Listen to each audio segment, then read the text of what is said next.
Hey everybody, welcome back to the Curious Worldview podcast. This was really a standout episode. And how this podcast came about was I was perusing the shelves of a small bookstore on my recent trip to Amsterdam and then stumbled across a book whose title was perfectly suited for my interests at that very moment, and so it stole my attention. The book that I had stumbled across is called Hiking with Nietzsche on Becoming Who You Are. And it is written by today's guest on the podcast, an American philosopher by the name of Jonathan Kaag.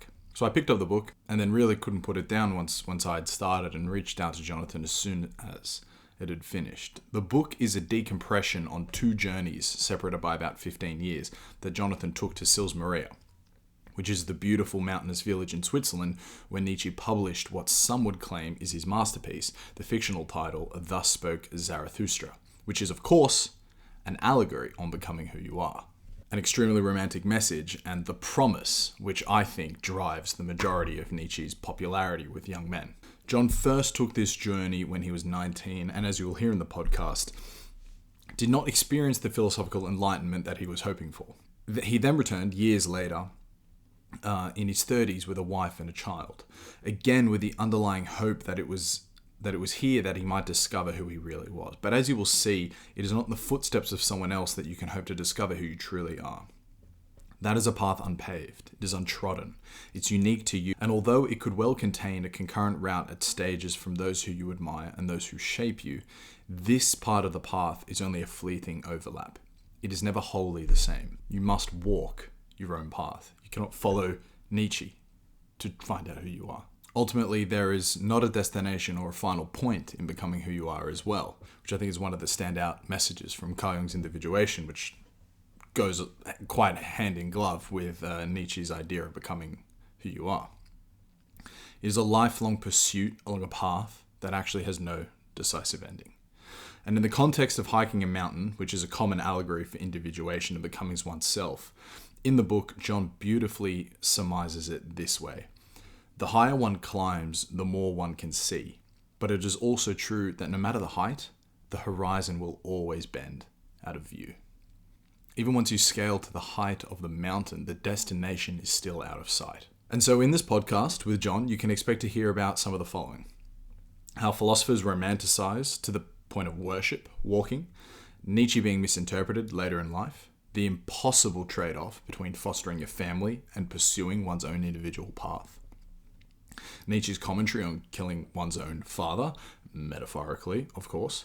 And finally, nothing too serious, just how John responds to being asked what his life purpose is. So like I opened with, this is really a special episode to me. The subject of Nietzsche is fascinating, and John was also so open and honest with his responses. I hope that sincerity shines through to you, my dear listener. And let's get into the chat. But firstly, I just want to say to you, that it is my ambition to corner the podcast market for eclectic curiosities in whatever country it is you're listening in from. Clearly, this episode is about Nietzsche, but a few episodes ago, it was about capital flight. And in a few episodes, it's going to be about ancient explorers. Then there isn't a consistent genre to the podcast, but I hope there is a consistent theme. That of exploring your curiosities and hopefully getting excited by the infinite amount of subjects there is at our fingertips. The discoverability within these podcast algorithms is really in the Stone Age. There's actually only one variable that matters, and that is the amount of 5-star reviews that are attached to a comment. So this is my plea to you. If you're keen as a bean and okay with supporting me, do this for me. Share it with a mate, but more importantly, pump your good juice into the algorithm. Pump via 5 stars with a review. I cannot overstate how helpful that would be to me. So do it for Nietzsche, do it for John, do it for me, and pump your juice into the algorithm. And here we go, mates. No further ado. Here is John Kaag. Welcome, John. Thank you so much for sparing some of your time, mate. How are you going? Doing very well. Thanks for having me. Mate, it's my absolute pleasure. I really, really enjoyed reading Hiking with Nietzsche. So, thank you very much, sir. And I want to start with this question. There's like this mysticism to Sils Maria almost that comes through. And I wanted to ask if there was any sort of special beauty to this town, because it's unique and has its own character, sure. But is it just another beautiful mountainous village, or does it possess some extra quality that made it such a fertile ground for Nietzsche? So I think that, Sils Maria is at the base of the Alps and base of a range in the Alps. And it's in a valley with sort of placed between two very large lakes.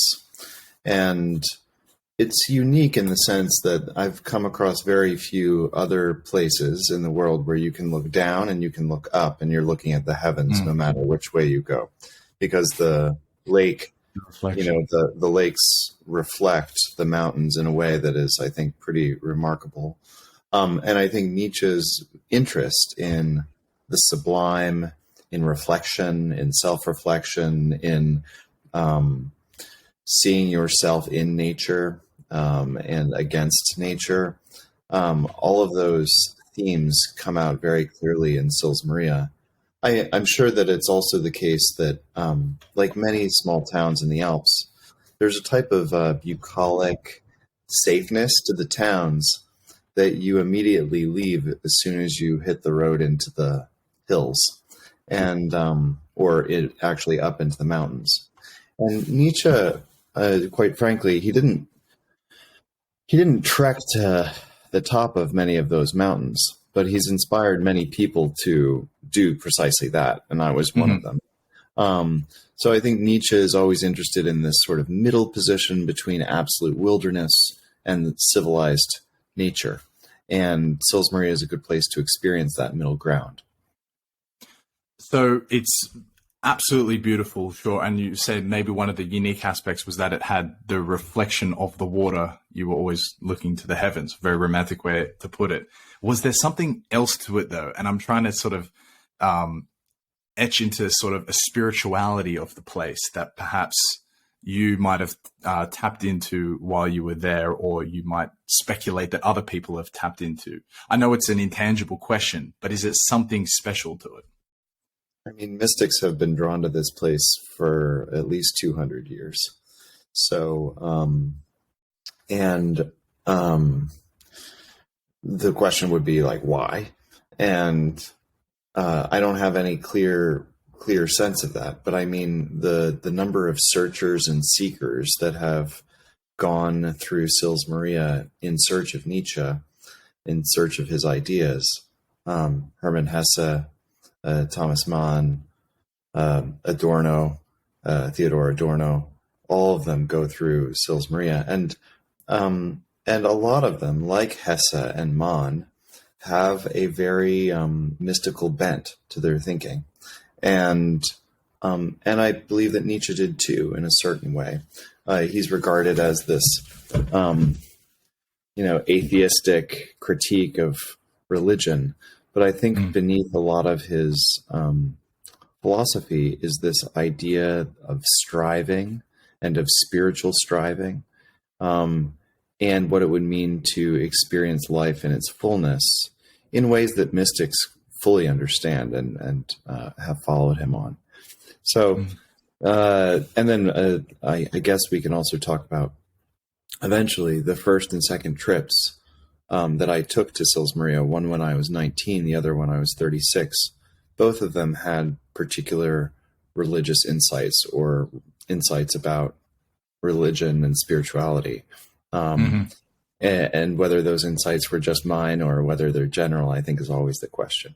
But I mean, yeah, so if you read Hiking with Nietzsche, you'll pick up different strains that are sometimes Buddhist or sort of mystical Christian in nature, and those are intentional. Like I think that the hiking with Nietzsche oftentimes involves hiking through those spiritual landscapes. I definitely picked up on, or at least I got the sense that you yourself were a little bit spiritual as well. I mean, especially at the end, you have an experience of almost like a hallucinogenic experience, I guess, where you saw someone in someone else. Is the spirit? Could you try and explain the spirituality? does it have to be linked to the natural beauty of the area? Like traditionally it would be linked to the beauty of the area. There's a spirituality in the connection with the just beautiful awe of the place you're in. Could you try and explain that? Yeah, I mean, it's a long answer. I mean, and I'm not sure if it'll be satisfying for your listeners, but I'm willing to take a shot at this. So Give it a go.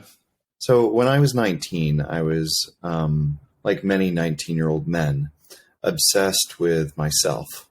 And I was obsessed with sort of pushing myself harder, really a sort of muscular individualism. And I exercised a lot. I trained very hard. I ran long distances. I swam long distances. I hiked. And when I was 19 and went to Sils Maria, I really tested myself. Like I really pushed myself to the edge. Mm-hmm. And I also was exploring what Nietzsche talks about in his philosophy, which is this notion of agon, which is the Greek word for struggle. And that agon, which gives us agony, is not to be avoided, but to be embraced. And in fact, the most meaningful parts of life have to do with struggle. That's the idea. I mean, and that's part of Nietzsche's early philosophy. And I was also interested in the way that agon or that struggle can flip over into something that Nietzsche doesn't like, which is asceticism. Asceticism is the idea that you self-flagellate or you self-harm. This is why he has such a problem with Christianity. He's like, these people are just a bunch of sheeple who are hurting themselves. And so anyway, when I was in Sils Maria for the first time and I was 19, I pushed myself hard trying to explore agon. And then also I started fasting to figure out what asceticism meant. And at the same time, I was writing and reading about Nietzsche. And and I'm getting to the point about the mystical thing. So the question about mysticism is rooted in a sense that our lives are very fleeting, that they are very painful, that they are very ephemeral. They just slip away. And the mystical desire, if you would call it that, is the desire for something that lasts, the experience of something whole, or an experience of something greater than oneself. And what I discovered just briefly on my first trip, but then more thoroughly on my second, is that you can push yourself to certain limits that then yourself is really worn down. And as it turns out, yourself is one of those things that keeps you from experiencing the wider world. Often, if you think about this, like what keeps us from experiencing the universe in its grandeur, it's oftentimes our little selves that sort of hold us back. And why fasting and ascetic practice has been tied to mysticism for so long is that asceticism is a way, or one way, to level out the self, the little s self, in order to experience something of the capital S self. In other words, this communion with the divine or with nature. Now, I think that many people, I'm thinking of the Lungathan, that like there's this mystical Tibetan runner that is documented as being able to run very long distances, sort of superhuman distances. Basically, a European voyager or a European traveler in the 19th century sees coming across the plains of Tibet. And this runner is just, like 3-minute miles, 4-minute miles, like superhuman.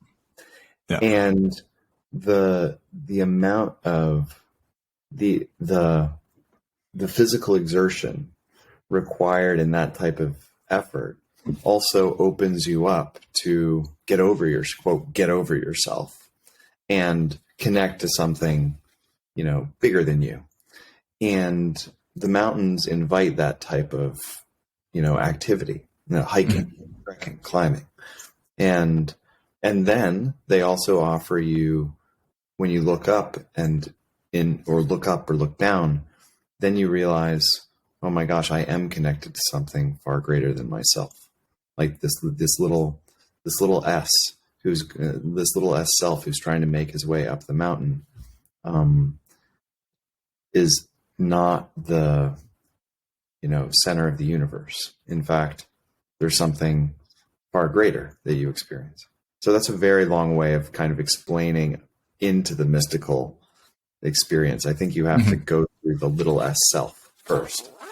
So, and I think that actually informs my next question, by way of me understanding a little bit more your sort of psychological torment that overcame you the first time you went there. Because I wanted to ask how you explained the deliriousness and the suicidal ideations. I didn't fully understand it, but it sounds like you intentionally wanted to see where your mind would go by a very real ascetic practice, all the way as far as you could through the fasting and the extreme hiking. So you intentionally put yourself in that position. Is that what it was? Yeah. Yeah. Okay. I totally missed that. I thought it was a breakdown of some sorts. Okay. Well, the thing is that this is the case with any type of severe depression, anxiety, eating disorder. You think that you're under control, and you think that you have everything under control, and you try to get more and more under control. And then you discover all of a sudden that you're not in control anymore. And those are the moments that are really sort of terrifying and also opening. So for example, like very recently, I just had bypass surgery, a year and a half ago, and it's from running and from extreme sport. It wouldn't have shown it, like cardiac arrest wouldn't have happened had I not been trying to push myself this hard. And you flip over into a place where you realize, oh, this desperate attempt to keep control has sort of vanished, and you all of a sudden find yourself in real trouble and, completely out of control. Sure. And that's the move that is described, at least in part, in the first trip.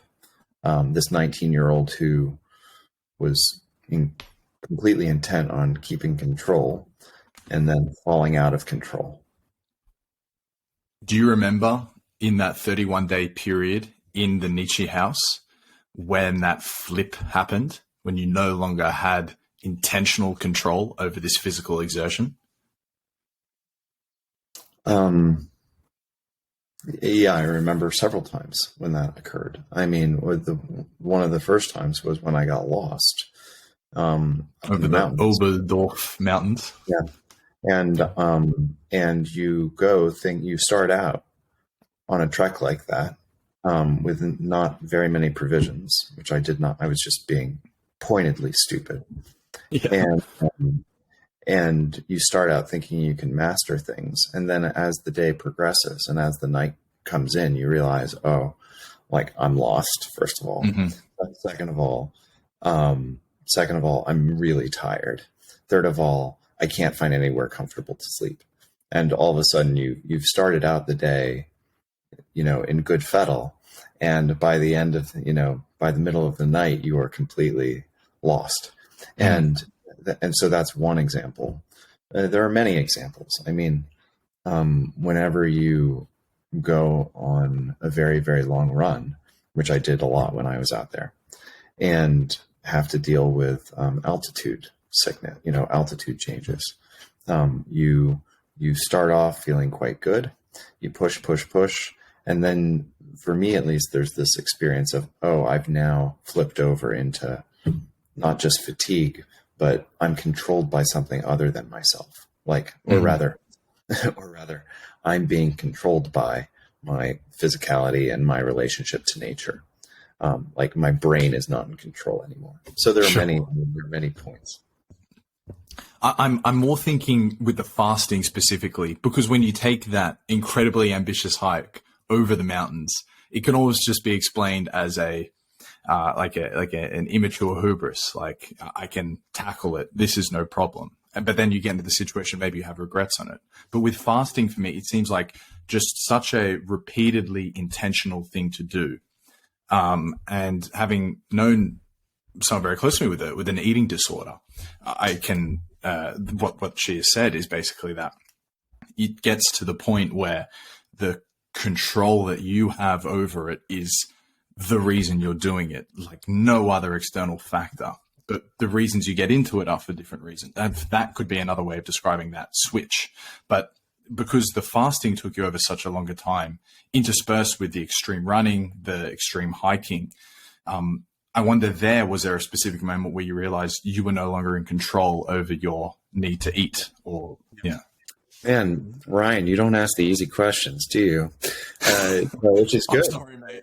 They might be getting a little bit deeper. No, is it okay? I mean, it's dark and deep. It's fine. Okay. So, I mean, I'm not one to sort of shirk away from this. Like, I can call it fasting. I can also call it a very long-term eating disorder. I mean, I was on the lightweight rowing team in college. Like, basically everyone had an eating disorder.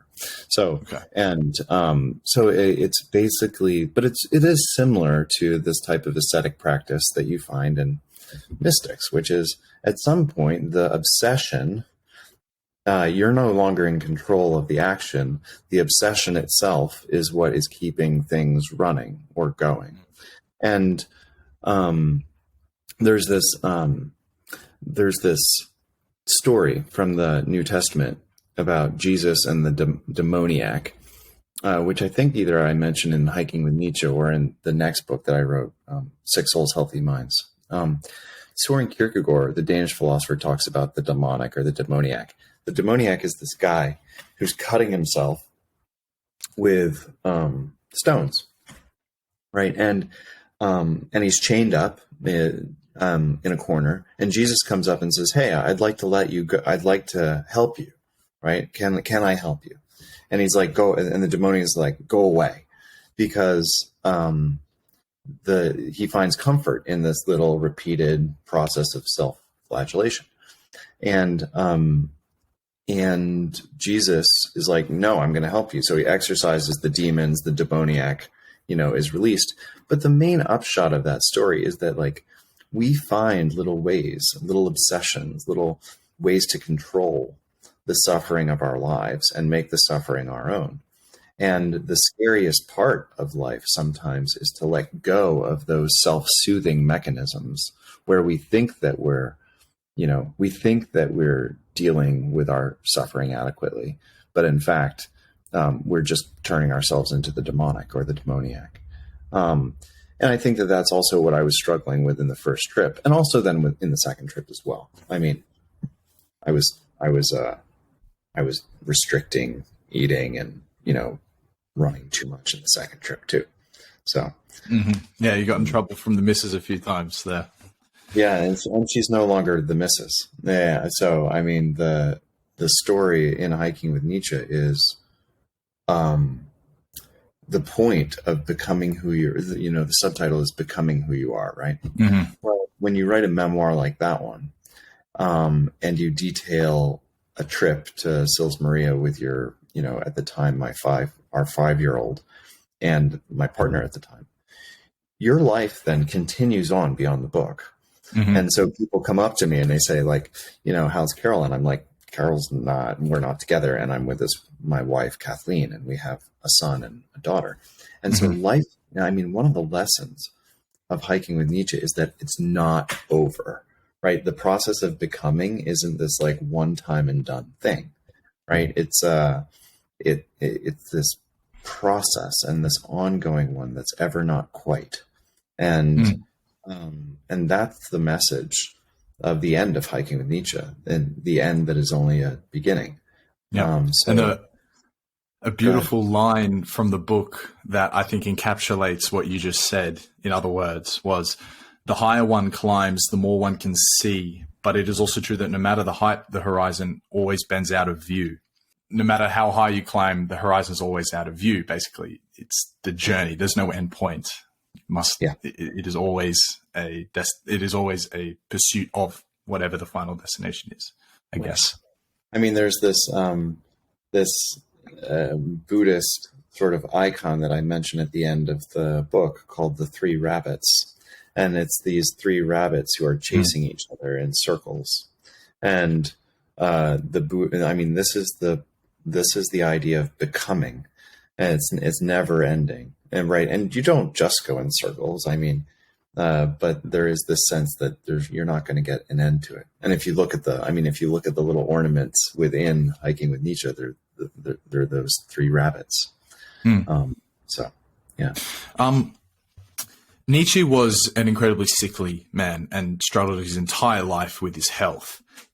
In addition to this, did he ever intentionally have any ascetic practices that he would impose upon himself, or would he just naturally get into these depths because of how sick he was? Oh, that's a great question. So Nietzsche was a complete workaholic. I mean, he worked himself to the bone when he could. And he would have these really severely, almost manic spurts of productivity. And then he would have to then he would get sick and have to convalesce. And so to answer your question, I think he pushed himself very, very hard. So if you take that as intentionally getting yourself into the space, yeah, he did that. But then he also had these physical ailments that, scholars have tried to sort out for the last 100 years about what was Nietzsche's real ailment or his real disease, or what was his diagnosis? What was his diagnosis? I'm less interested in the exact diagnosis and far more interested in what Nietzsche did with his sickness. So, in other words, Nietzsche says that I must be grateful to my sickest years, to my years of great sickness, because they have made me who I am. For him, namely a philosopher. But I mean, the idea that your sickest years make you who you are is, I think, a very powerful one, and one that relates very closely to Nietzsche's concept of amor fati. Love, yeah.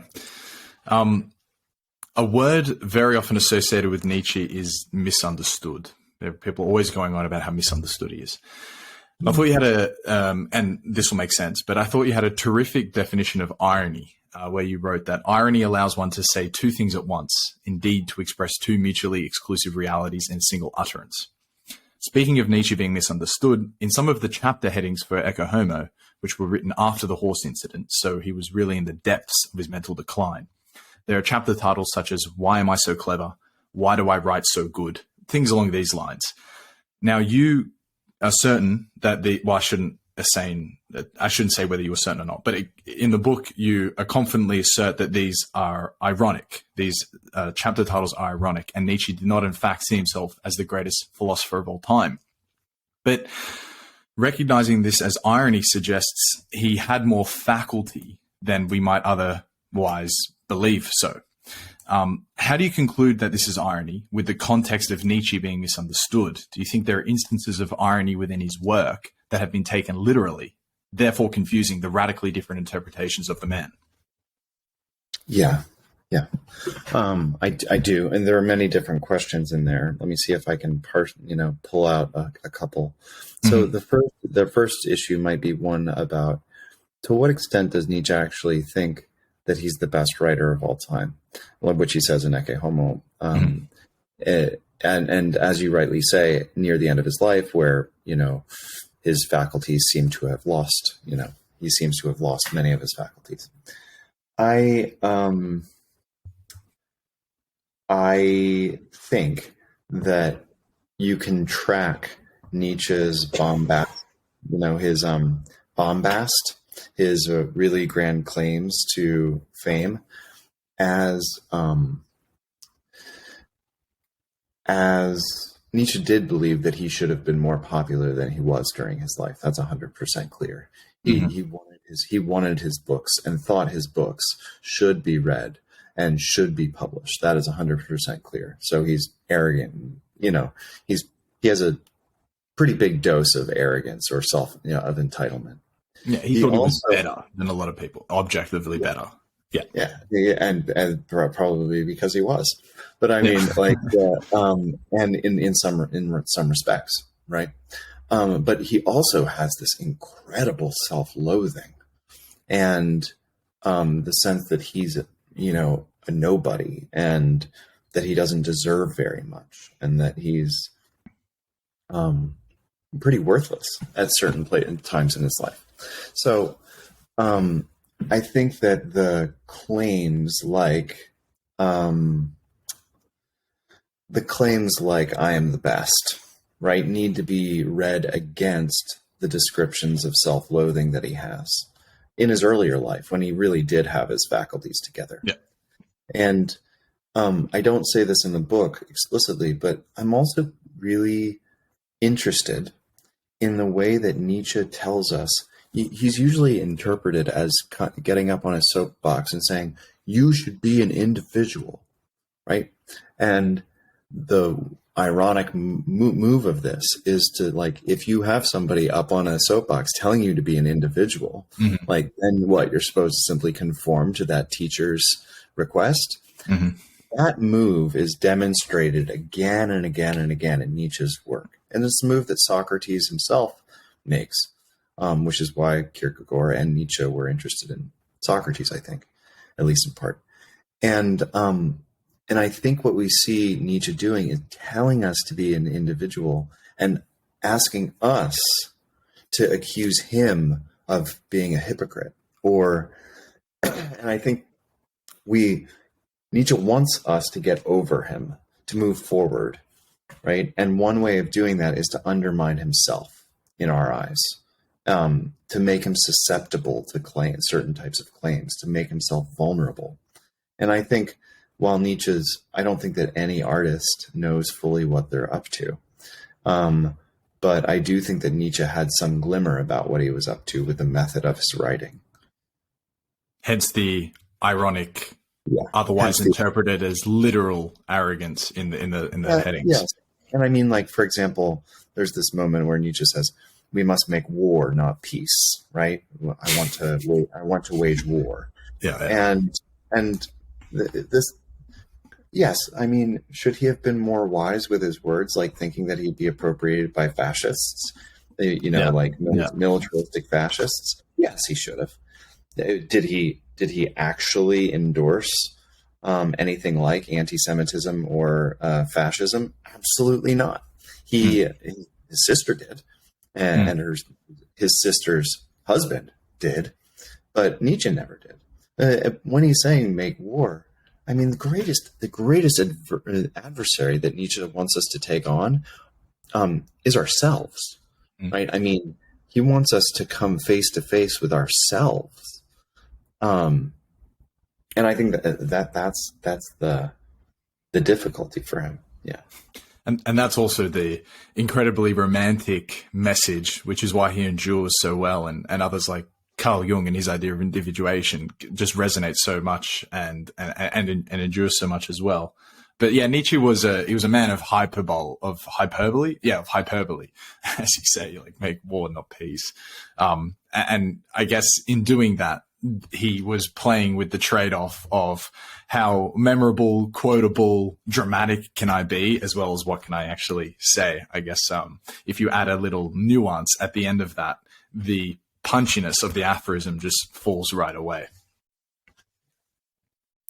Walking is almost romanticized throughout the book to the point where it is prescribed as a ubiquitous antidote for seemingly everything. Can you talk about this and the correlation between philosophers and their devotion to walking? Yeah, I mean, it's a good question. I mean, I think if you think about the number of really great thinkers who have also been avid walkers, Nietzsche, Rimbaud, Wordsworth, Thoreau, Coleridge, Darwin, Wittgenstein, like you have a lot on the table, right? Of people. And I think that there's a relationship between walking and thinking. A couple different relationships between walking and thinking. One is the actual bodily sensation of getting up and getting your lungs pumping does something to your brain, right? You have to do it moderately, but or you do other things to your brain, as I discovered. But so moderate physical activity is always good for the nervous system. But there's also a sense that walking away from your house or from society just for a little while can create the critical distance that one needs to come to terms with themselves, to come to terms with thoughts that maybe are not allowed to be thought in society. And walking away, going for a walk is a way to think that through, at least in part. I also think that the process of going for a walk, demonstrates what the philosopher Immanuel Kant surprisingly called a purposeless purpose, which I think is also what happens in good thinking, in brainstorming, in allowing your mind to literally wander. And I think the process of taking yourself for a walk in that purposeless purpose makes you more ready to turn your mind into the same purposeless purpose. So that's where creativity and originality and artistry, the relationship between those and walking might come out. And could you say some of the great quotes that Nietzsche has on this very subject? Again, very hyperbolic, but nonetheless, they're stirring. Nietzsche thought, if you think about what it is to sit at a desk all day like this, right? Or to sit over a conveyor belt, in a factory inside all day. Nietzsche was simply against that type of life. Like, he was like, get up, stretch your legs, get outside and see if you can carry your own weight. And and in part, that's what life is about. See if you can carry your own weight. It's what thinking is about. See if you can carry the weight of your thoughts. See how much your thoughts can also bear. And that's what Nietzsche was about. And you don't do that or get that sense in a factory or at a desk. And I know lots of people have to be at desks in factories. Nietzsche would say, hey, break free a little bit. Mm-hmm. And it also, the walking should, as much as possible, right, be connected to a nature walk. Going for a walk down to the shops or down a busy urban sidewalk doesn't necessarily have the same stirring effect. I've even noticed, personally, I live next to a very small forest in the Stockholm archipelago. And business ideas mostly, because I'm not thinking much about philosophically big questions, but they all come to me when I'm just strolling. And I'm like, it's uncanny how it's almost you can almost reliably get a decent insight by just taking a 30-minute walk in solitude. Yeah, Nietzsche also really enjoyed walking in cities like Turin, and there are some really amazing cities to go for a walk in. But it's what you're saying also, though, is you're not going to get it by going to the store, walking to the shop, or walking to the store. You have to go just walk for the point of walking, not necessarily walk from point A to point B. This next question I have, John, I just want to preface with you, if it's okay to ask, because you speak in the book a lot about about the sort of obligation you feel like you have to your family, and it's just very personal. So I just wanted to preface to ask if it's okay with asking these sort of questions. Of course you may. Okay, beautiful. Go ahead. Go away. Okay. So just a bit of preamble for it, and please bear with me. Mm-hmm. David Yarrow, who is a very inspiring character to me, is a man who has carved himself out as one of the most sought-after fine art photographers in the world. He made this career for himself in the field after his kids became adults and his marriage failed. He acknowledges that he would not have been able to achieve the success he had were it not for the freedom that a separation from familial obligations gave him. The freedom to simply pursue whatever was on his agenda. This is to put it very bluntly and in much less elegant words than he says himself, and there's also a chance of misrepresenting what he said, but just for the sake of the question, assume that's the message. You flirt with this idea quite a bit throughout the book and even use the potentially hurtful words of family obligations, a word I've used in the presence of my girlfriend before, not to good effect. Clearly, family is, for some, an inescapable component of becoming who you are, but it is also a giant sacrifice as well in your potential to become who you are. So as someone whose father was absent, because he was trying to fill as much experience into his life as possible at the cost of his family, someone who I am speculating might have had resented family obligations. You are now a father yourself, in addition to Becca, I believe your daughter's name is, 2 new children. How conscious are you of the trade-off that family life presents? And it's very unemotional language, but how do you stop resentment at the gate? And how do you think about one of life's most important trade-offs, an individual becoming who they are and the sacrifice of that pursuit in supporting a family, your responsibility that you have willingly created? It's a great question. It's a very good question. And I'm going to answer it in the context of hiking with Nietzsche, and then I'm going to answer it in the context of the present. Okay. So when I went to Sils Maria for the second time when I was 36, I took my wife at the time and my daughter, or our daughter. And when I went back to the mountains, I was kind of expecting that I would, as I was when I was 19, be able to hike any mountain I wanted, whenever I wanted, and that I could get lost if I wanted, and I could disappear if I wanted, which it turns out that was not actually feasible when you have, as you say, family obligations. In the story, it becomes clear that there's a tension between individual actualization and raising kids and being a good partner, right? It's tough to do that unless you align becoming, yourself with being part of a family or being a father, and that alignment is incredibly difficult to manage. And one of the thoughts that came out of hiking with Nietzsche is lots of parents and lots of partners try to pretend that there's no tension, that everything is going hunky-dory, that everything is perfect. And in part, hiking with Nietzsche was to show, like, hey, there are tensions. There are tensions that we don't like to talk about. Like, these are the forbidden questions of being in a family or being in a partnership. Now, hiking with Nietzsche, as it turns out, probably is a perfect case study of 2 individuals trying to find their own, become who they are, and then that family fracturing.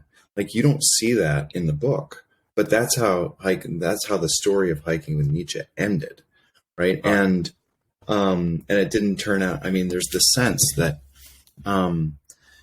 that I say quite clearly, even if you have insights like, I should forgive myself for these feelings, I should make these feelings public, I should talk about these tensions, like that's what I say at the end of the book. And I also say, you should forgive yourself for this, and I should forgive myself for these feelings.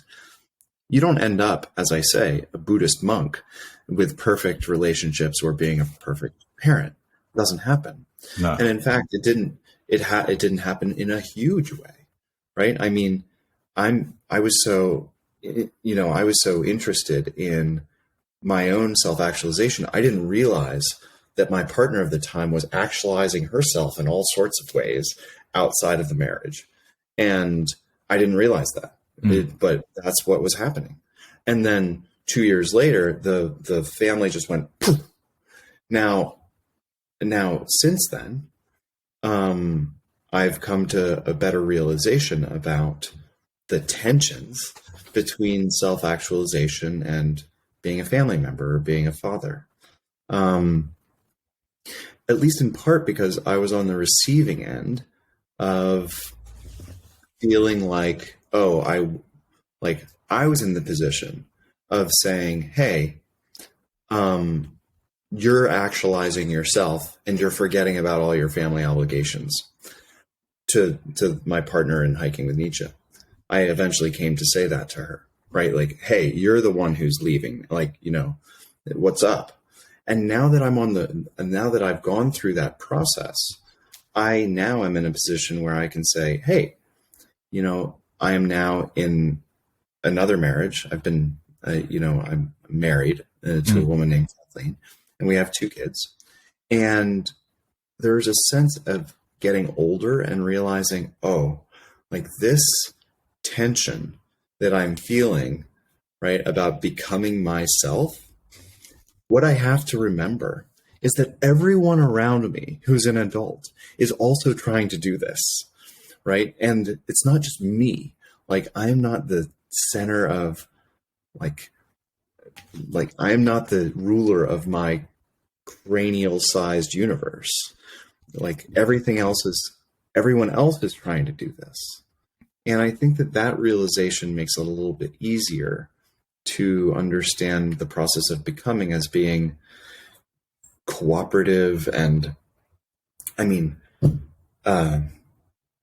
you don't get to go to the mountains by yourself or become a famous photographer, or unless you have certain types of support. Like, even if that support is domestic help, for example, like you have certain dependencies, certain enablements. And that is a realization that I think many young men who are obsessed with Nietzsche at the beginning eventually need to come to, or at least I do. It's like, I have all of these enablements, all of these dependencies that I have on others. And I'm not I'm not carrying on all by myself. Now, that's not as sexy or as romantic as, the sole individual struggling against his family life. But it's probably a more well-adjusted, and at least in my case, a more honest approach. And I think that you mentioned my dad. My father was this great experiencer. Like, he wanted the deepest and most crazy experiences. Yeah. He wasn't a great father. He wasn't a great partner, drank too much. And he never would say that he was dependent on others until the very end, when he died at 56 of esophageal cancer. Then he realized it, that he was dependent on others. But I think that dependency is an underrated or an oftentimes neglected fact of life. That's where my head has gone since Hiking with Nietzsche. You didn't expect me to say that. No, to be honest, I actually did. I mean, in my eyes, there's 2 ways to deal with it. Well, not 2 ways. Nothing's binary. Well, some things are binary. This isn't binary, but there are 2 big ways you could deal with it. 2 pools. One, which from the description of your dad throughout the book, seems like the perpetual yes to the call to adventure, and the dismissal of your responsibilities. And perhaps you could speculate that maybe your father never became who he was because he didn't give full credence to his responsibilities, which is his family, which, like it or not, it's a responsibility, right? You've decided to do this, especially when a child comes into the picture. And a part of becoming who you are is to fully take ownership of your responsibilities, right? And your family is probably the biggest responsibility. And so maybe you could almost say that even though you can't say yes to every call to adventure that falls on your plate, because it would be ideal to just say, I'm going to check out for a couple of years and do exactly what I know in my heart I need to be doing. In fact, it is more becoming who you are to say no to the call to adventure and do the harder thing, and to fulfill your responsibilities to the people around you. Can I say something? Of course, yeah. So, I mean, there is a way where you enter into relationships, into family life, into obligations of family life. And if you simply say, I can do nothing else, I must do this. Like I am compelled because of some sort of Ten Commandments style dictate. That is wrong, right? That's not Nietzschean. That's called bad faith, like what existentialists call bad faith, which is to say that you could not do otherwise. What is, however, Nietzschean is to say, for a person like me, what is most difficult is for me to take help, for me to, care for myself, for me to realize that I'm part of something, what is most absolutely hard is for me not to go find the nearest mountain, for me not to push myself to certain limits. So, and I'm choosing to invest in a family, and which is incredibly hard, right, for an individual like me, right? And it has now become easier as I've begun to realize that part of a relationship and love is to actually allow one to be cared for, and which I never really did before. Okay. Right. And that's very hard. I mean, that's really hard and I'm not alone in this. I mean, I've talked to enough readers of Hiking with Nietzsche where they say, God, like my relationships are so hard. Like I just want to be by myself. Right. And I say to them, yes, but if you're just by yourself all the time, remember that Zarathustra, Nietzsche's most famous character, goes between solitude and community. He shuttles back and forth, right? And I think in part that's what Nietzsche is indicating is like find solitude in the community, find some clear headspace in the community so that you can give back.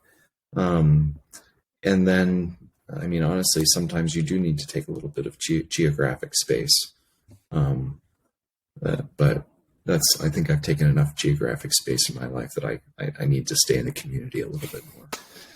And it's also easy to blame those closest to you for being the ones that stand between you and becoming who you are.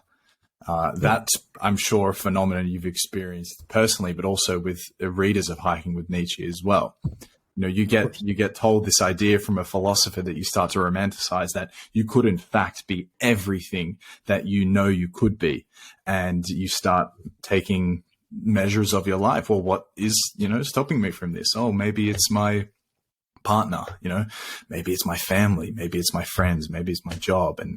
And I guess unless you go through the difficulty of realizing that it wasn't in fact these things that stood in your way, it is most of the time yourself. Because you realize once the barriers are removed, everything's exactly the same. It's actually you that needs to be fixed to actually become who you are. Yeah. I mean, there's this part out of Nietzsche, Hiking with Nietzsche, where I say, we are always in the process of trying, or many of us are in the process of trying to trade up, right? Get the better car, get the better house, get the better partner, and then when we discover that we're disappointed, like it comes as a shock to us that these things don't live up to our expectations, when actually more often than not, the problem's not with the things of the world, but with myself, right? Oh, it's me who's the problem. And that's the part that Hermann Hesse has out of Steppenwolf at the end of Hiking with Nietzsche, where he says, every time you're sad or every time you're angry or pissed off or bored, ask yourself, is this not me? Perhaps the issue is not with the world, but with me. And I think that's a pretty powerful thing to think about. I also think that, if you think about the thought experiment that Nietzsche gives us called the eternal recurrence, he says in the eternal recurrence, he says, imagine that a demon comes to you in your loneliest of lonelies and says these words to you, that you must live this moment, this very moment, over again, not once, twice, or 100 times, but an infinite number of times. And would that thought crush you or elevate your soul? Now, Nietzsche thinks that you can answer the eternal recurrence with the will to power, which is this idea that like the most meaningful parts of life are the ones that you really work at and that you succeed and you triumph. But as you grow older, you realize that like the vast majority of life is not triumph. It's betrayal and boredom and being pissed off and being sad. And where your will is not exercised in these triumphant ways, right? Where your will fails you. So how do you affirm the eternal return then? Well, Nietzsche says that you have to employ what he calls the love of fate. And you have to say that I'm choosing, not only accepting, but actually choosing moments that I experience myself as my sickest, my most embarrassed, humiliated, whatever. And you have to come to love those moments as well. And that's brutally difficult, I would say, for most people. Like when I tell my students that, they're like, how the hell would you ever do that? You have to affirm the fact that your dad beat you up? Like, that sounds pretty horrible, right?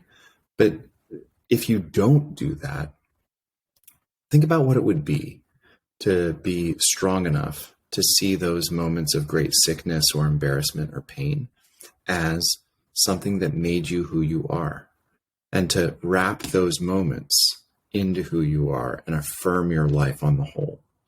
Like, that's crazy power. That's crazy strength.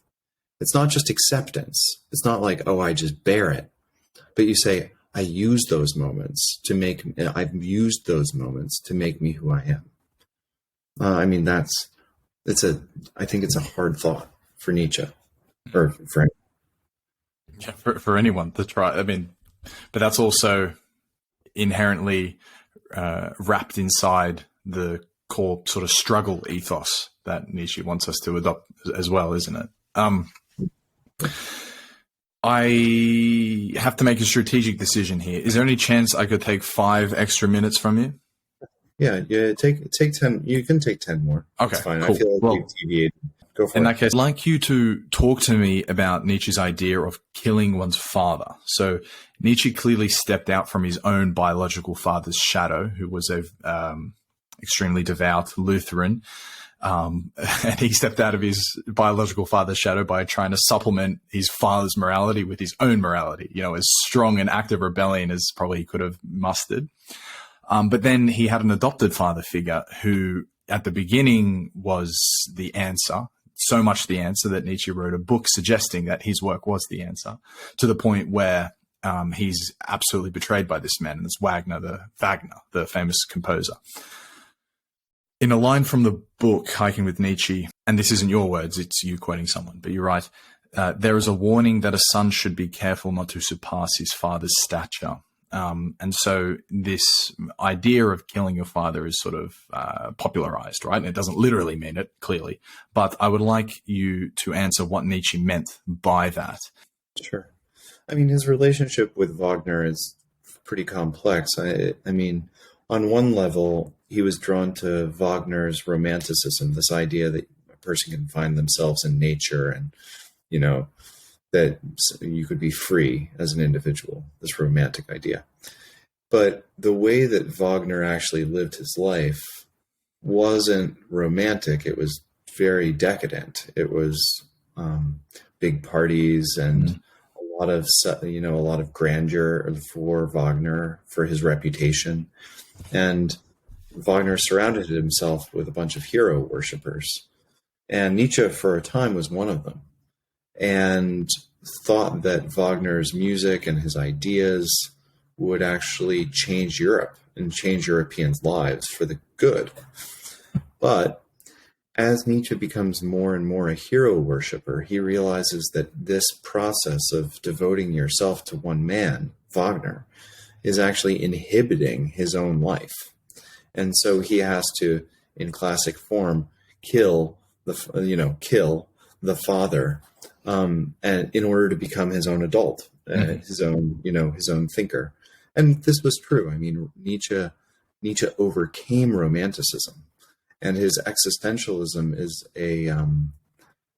he's sometimes described as a great romantic thinker. But Nietzsche wasn't romantic in the Wagnerian sense of the word. And he needed to separate and have, let's call it differentiation.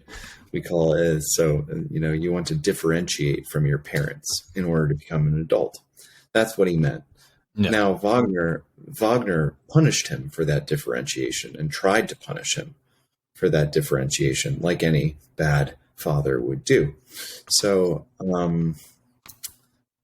and yeah, I guess that begins to answer your question. I mean, one of the things that I've always struggled with is, to what extent am I differentiated from my parents, right? That's all, probably most of your listeners can relate to that, right?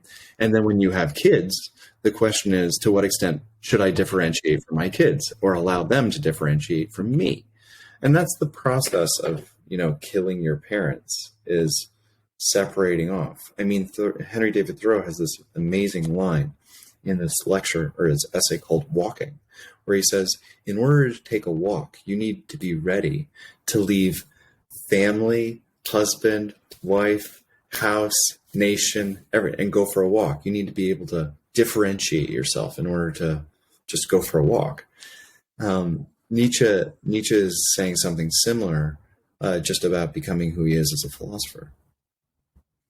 Do you think it's true that to become who you are, you necessarily must step out from under your parents' shadow and differentiate from them? Like, is it a necessary step for one to take? Well, it depends on what we mean by differentiation. Move out of the house? I don't know. Sometimes you can, become who you are if you live at home. Or, but what you do have to do is you have to come to terms with the ways that your past silently dictates your present and your future. And that process of coming to terms with yourself, or trying to come to terms with yourself, is also the opportunity to own up to the beliefs that you have. When I say own up, I mean claim as yours the beliefs that you have, and jettison the ones that you've actually just simply been given by whoever and you don't hold as true. Right? That's the process of becoming an adult and thinking for oneself. So if we mean differentiation in that way, yeah, I think it's necessary. Do I ever think that it's possible to fully differentiate from where you came from? The answer is absolutely not. Like, I look in the mirror and I see my father, like I look and I hear my voice or look at my hands and I see Jan, and not all the time. But he's there. He's there in the background. He's there in the background, even if I'm reacting against him. He's there in the background. But coming to terms with that fact might be the best that you can do to differentiate. Although your father has since passed away and you might share physical traits with him, do you still feel like he has some sort of hold over you or influence? Because in my interpretation, that's what Nietzsche is trying to get at, to the point where your father, your mother, you're no longer really considering them in any sort of decision you might make. You live in complete separation from them, Yeah, I mean, I think that if you think that you've gotten yourself fully free, Nietzsche's always going to say, take another look, make sure, because I know that our parents affect us in the present in ways that we're not fully aware of. That's 100% certain all the time. So, like, my desperate desire to hike mountains and work harder and write book upon book upon book probably stems from a very, very deep, and I haven't gone to a whole lot of therapy to hear this, but I could have, not that there's, but it probably stems from the fact that deep down, I just don't think I'm particularly lovable. Like, where did that idea come from? And if I think about it, it came from somewhere. It came from my family. Like, it came from my dad, or it came from my grandfather. It came from my mom, despite her best efforts. And to come to terms with that is in part a type of freedom, because it means that you're not just playing out roles that have been given to you, but rather you see that you are a product of your family, and maybe that self-knowledge is a good move, right? And so I don't wake up one day and be like, oh, what have I been doing all this time? Like, I know it's there, right? I know that self-love or, self-care is very difficult for me. And I've thought a lot about where it's come from. Does that mean that I'm free of it? Not yet. So I don't know if it ever happens. The tagline of the book is becoming who you are. So that really is the ultimate question. How do I become who I am? And it's also likely an unanswerable question, especially from someone else to tell you how to become who you are. But nonetheless, with that in mind, just to quote the book, like I said at the beginning, beautifully written. There's a lot of amazing, excerpts that you can take and repurpose elsewhere. I really liked it. But the self does lie passively and wait for us to discover itself is made in the active ongoing process, the German word werden, to become. So with that in mind, how does one become who they are? Well, first, part of that passage means that there's often this sense that we need to go looking for ourselves, that we need to go in search of the self. Like it's this little treasure that we have to uncover somewhere else. And what we fail to realize is that we're always already in the process of becoming someone else. And we get a chance, to some degree, to determine who that self is. And then when we don't have the chance, when things create us or, determine us, we have the chance as human beings to realize it, to orient ourselves to that fact. So there are two ways that we become. We can exercise our wills in creative ways, in communities, by oneself. We can, make meaning that way.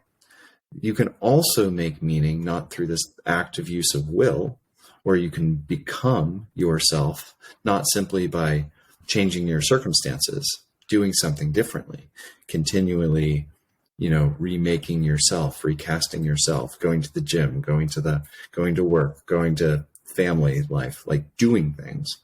But you can also become yourself by reorienting yourself to the events that have happened to you, where you haven't actually exercised your will. So, and this reorientation is an issue about thinking about things differently, catching sight of the little nuances of experience that you haven't noticed. It's about sight, insight, thought, vision, perspective, orientation. And Viktor Frankl, the famous author who wrote Man's Search for Meaning, says that between stimulus and response, there is a space. He's living through the concentration camps. And he says, everything can be taken from a man except one thing, his ability to respond to a difficult situation. And in the space between stimulus response is where our freedom lies. That's Frankl, the sort of nutshell of Frankl. And so Nietzsche's amour fati, the love of fate, is actually in that space. It's to be able to move slightly, to revision your life, even the places that are most painful or disappointing. So how do you become yourself? Well, you'll figure this out one way or another, right? But these are two general ways. So will to power, amour fati. Beautiful, beautiful. And again from the book, I know no better life purpose than to perish in pursuing the great and impossible. I think that was actually a Nietzsche quote. Yes. What is your great and impossible? This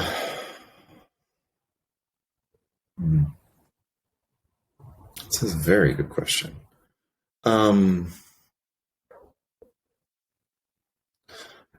So this is going to seem like a cop-out, but it's really not. So this phrase, a sincere attempt, has been running through my mind again and again and again. And what I want to do in life is to make a sincere attempt at something. That is very difficult. It means that you take a risk. You don't know whether it's going to work, but you put your honest to God self into it, the sincerity, like sincere attempt at something. That's the great and impossible. To actually lay claim and say, I'm going to try to make a sincere attempt at something. And that something can be, it can be anything. But that maintaining that orientation about trying something honestly is a thought that has come through my mind lately. And I've been trying to apply it. And it's both great and impossible. And it's such high stakes, great and impossible, because of the commitment factor or like the authenticity factor. Like by sincerely trying something, you give yourself no exits, almost. And that makes it the worthwhile to pursue, even if you perish pursuing it. Correct. Well, listen, John, I thought that was terrific. The hour has completely flown by, and it's a bit of a shame too, because I wanted to ask you about from a guide rail to a torrent, but never a clutch. Twilight of the Idols, lots of good stuff. But the time has concluded. I wanted to finish with this quote from the latest James Bond, actually. So I'm not sure if you've seen it, but in the final spoilers as well, to everybody, if you don't want to hear this, skip 30, 40 seconds. But in the final scene, M, who's, I guess, the archetypal father, is reading out this quote, and James Bond has perished. That is the spoilers for everyone. So, and he says, the proper function of man is to live, not to exist. I shall not waste my days in trying to prolong them. I shall use my time. And I don't know where that's from, but I thought it was beautiful, and I couldn't help but think of it in the context of hiking with Nietzsche and just Nietzsche in general. That is a call to adventure, if there ever was one. And I wanted to end with that. And then finally, a baseline question that everybody gets. If you could listen to a conversation between any two people of history, dead or alive, no language barriers, I think we might know who one of them is, but who would they be and why?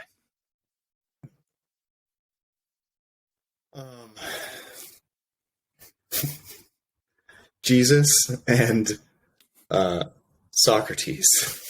Okay. I'd like to see that. And I think that Socrates would ask the appropriate questions, and I would like to know the answers. And then Jesus would probably ask the appropriate questions, and I'd like to know the answers. And I'm sorry if that was too flip. No, it's fine. It's better than Jesus and Buddha, which is the most popular one. Jesus and who? Buddha. Bono? Buddha. Bono. Buddha. No, I don't know if that would be that enlightening. Okay. What about Nietzsche? Who would you want to see Nietzsche not necessarily square off against, but at least speak with? Lou Salome is the woman that he loved. Okay. Because you want to see a softer side of him?